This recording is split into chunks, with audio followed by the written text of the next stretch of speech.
बिस्मिल्लाहिर्रहमानिर्रहीम, अस्सलाम वालेकुम। सच एक्सप्रेस न्यूज के साथ मैं हूं सैयदा ज़रमीन अज़हर। पेश है अब तक की हेडलाइन।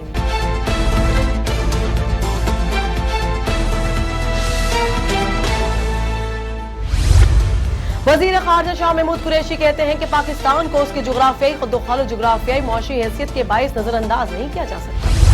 मुस्लिम लीग नून के सदर शहबाज शरीफ ने कहा है कि ये उल्टे हो जाएं तो भी करप्शन साबित नहीं कर सकते।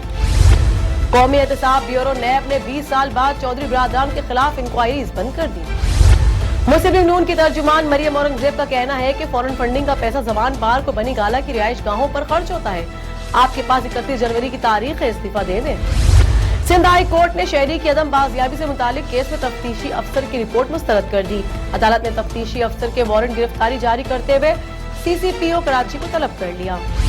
ग्रैंड डेमोक्रेट अलायंस के रहनुमा साबिक वजीर आला सिंध अरबाब गुलाम रहीम ने कहा है कि इलेक्शन में हार जीत होती रहती है। पीपल्स पार्टी ने सिंध में करप्शन के तमाम रिकॉर्ड्स तोड़ दिए हैं।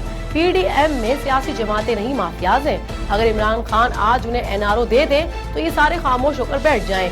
उमरकोट में हंगामी प्रेस कॉन्फ्रेंस से खिताब करते हुए उन्होंने कहा कि हम पीपल्स पार्टी के रहनुमाओं की धमकियों से डरने वाले नहीं। एक साल के दौरान पाकिस्तान के जिम्मे कर्ज में 3,692 अरब रुपए का इजाफा हुआ। मरकजी बैंक ने नवंबर 2020 तक पाकिस्तान के जिम्मे कर्जों की तफसीलात जारी कर दी। स्टेट बैंक के मुताबिक पाकिस्तान के जिम्मे बैरूनी कर्जों में 991 अरब 20 करोड़ रुपए का इजाफा हुआ, जबकि मकामी कर्जों के हजम में 2,700 अरब 80 करोड़ रुपए का इजाफा हुआ।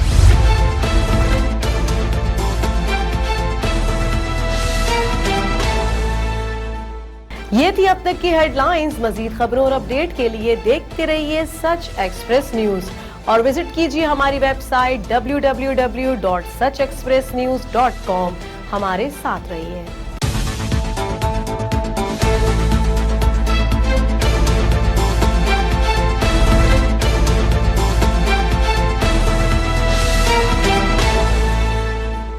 अब खबरें तफसील के साथ।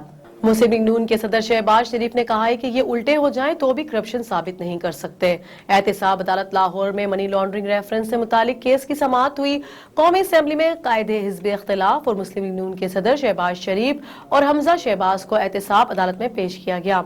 शहबाज शरीफ के वकील अमजद परवेज तबीयत नासाजी के बाइस पेश न हुए। जज जवादुल हसन ने शहबाज शरीफ से इस्तिफसार किया कि आप कुछ कहना चाहते हैं। मुझसे बेशक 25 साल की तारीख ले ले, लेकिन बोझ आप पर ही पड़ेगा। शहबाज शरीफ ने मौक़िफ़ इख्तियार किया कि सॉल्ट वेस्ट मैनेजमेंट में जो कुछ कहा इस पर किसी ने एतराज नहीं किया और अभी तक मेरा मेडिकल बोर्ड भी नहीं बन सका। शहबाज शरीफ ने मौक़िफ़ इख्तियार किया कि मेरे खिलाफ क़यामत तक एक धेले की करप्शन साबित नहीं कर सकते और ये उल्टे भी हो जाए तो भी करप्शन साबित नहीं कर सकते। उन्होंने कहा कि मेरे खिलाफ लंदन से खबर छपाई गई, ताहम ये जिसने छपवाई उसका नाम नहीं लूंगा।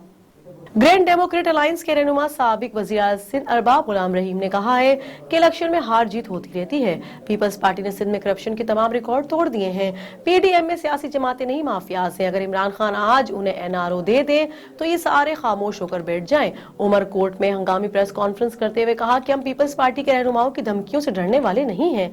ये समझते हैं कि उनकी धौंस धमकियों से उनको मैदान खाली मिल जाए। हम इनका भरपूर मुकाबला करेंगे। अरबाब गुलाम रहीम ने कहा कि मुझे खुशी है कि मुझ पर हल्के के 30,000 से ज्यादा लोगों ने अपना वोट देकर एतमाद का इजहार किया। इंशाअल्लाह हल्के की आवाम से राब्ता रहेगा। पीपल्स पार्टी की हुकूमत ने तो गरीबों की पेंशन के पैसे तक नहीं छोड़े हैं। मुख्तलिफ सवालों के जवाब देते हुए अरबाब गुलाम रहीम ने कहा कि PDM की शक्ल में सारी माफियाज इकट्ठी हो गई हैं। ये सारे अपने करप्शन बचाने के लिए इकट्ठे हैं। अरबाब गुलाम रहीम ने कहा कि ये लोग इमरान खान को सिलेक्टेड कहते हैं, मगर सिंध में ये खुद सिलेक्टेड है। पीपल्स पार्टी की सियासत ही पैसा बनाना है, उन्हें अवाम की कोई फिक्र नहीं है। अरबाब गुलाम रहीम ने कहा कि अगर सेनेट इलेक्शन होते हैं तो इंशाअल्लाह तहरीक इंसाफ इत्तेहादी जमातों के साथ अक्सरियत हासिल करेगी। मुल्क को कौम के मुफाद में कानून साजी भी की जाएगी। इस मौके पर पाकिस्तान तहरीक इंसाफ के अक़लियती MNA लाल मालही ने मीडिया से बातचीत करते हुए कहा कि आज सूबाई वजीर सैयद सरदार शाह ने मारवी के देश के लोगों को जो धमकियां दी हैं, उन्हें सरदार शाह की सोच पर शदीद अफसोस हुआ है। हम इन धमकियों से डरने वाले नहीं हैं। हम अपने एक एक वोटर्स की हिफाजत और उनका तहफ़्फ़ुज़ करना हमें आता है। आपने लूट खसूट के अलावा क्या किया है? अवाम के लिए कुछ करके दिखाएं, हम आपका भरपूर मुकाबला करेंगे। अमेरिका के 46वें सदर जो बाइडेन आज हल्फ उठाएंगे। जो बाइडेन तरकीब हल्फबरदारी में शिरकत के लिए वाशिंगटन पहुंच गए हैं। मकामी वक्त के मुताबिक तकरीब का आगाज सुबह 11:30 बजे होगा और हल्फबरदारी दोपहर 12 बजे होगी। हल्फबरदारी के बाद जो बाइडेन व्हाइट हाउस मुंतकिल हो जाएंगे, जहां वो बतौर सदर 4 साल गुजारेंगे। जो बाइडेन के हल्फ उठाने के बाद कमला हैरिस नायब सदर बन जाएंगी, लेकिन वो अपना हल्फ जो बाइडेन से पहले ले लेंगी। अमेरिका में रिवायत है कि जाने वाला सदर नो मुंतखब सदर की हल्फबरदारी तकरीब में मौजूद होता है। ताहम डोनाल्ड ट्रंप इस तकरीब में शिरकत नहीं करेंगे। ट्रंप के बजाय व्हाइट हाउस के चीफ नए सदर का इस्तकबाल करेंगे। डोनाल्ड ट्रंप जो बाइडेन की तकरीब हल्फबरदारी में शरीक ना हुए तो अमेरिकी तारीख में 160 साल बाद ऐसा होगा। 6 जनवरी को अमेरिकी सदर डोनाल्ड ट्रंप के हामियों की जानिब से कैपिटल हिल पर हमले के बाद अमेरिकी हुकूमत ने गैर मामूली सिक्योरिटी नाफिज कर दी है। अमेरिकी दारुल-हुकूमत वाशिंगटन में कर्फ्यू का समा है। नेशनल गार्ड्स के 25,000 से ज्यादा एहलकार तैनात हैं। एहतजाज के पेश नजर कई रियासतों में इमरजेंसी नाफिज है और अमेरिकी पार्लियामेंट को जंगले लगाकर बंद कर दिया गया है। वाशिंगटन के नेशनल मॉल समेत कई दिनों से बड़े अवामी पार्क्स तक रसाई नहीं है। वर्जीनिया और कोलंबिया के दरमियान रास्ता भी बंद है। इलाहाबादी दर्जनों सबवे स्टेशंस भी बंद कर दिए गए हैं। तकरीब हल्फबरदारी से कबल गार्ड्स की खुसूसी स्क्रीनिंग भी की जाएगी। नेशनल गार्ड्स के 12 अरकान को दाएं बाजू के इंतहा पसंद ग्रोहों से ताल्लुकात की वजह से सिक्योरिटी से हटा दिया गया है। ये थी अब तक की तफसीली खबरें। मजीद अपडेट और न्यूज के लिए देखते रहिए सच एक्सप्रेस न्यूज और विजिट कीजिए हमारी वेबसाइट www.suchexpressnews.com। हमारे साथ रहिए।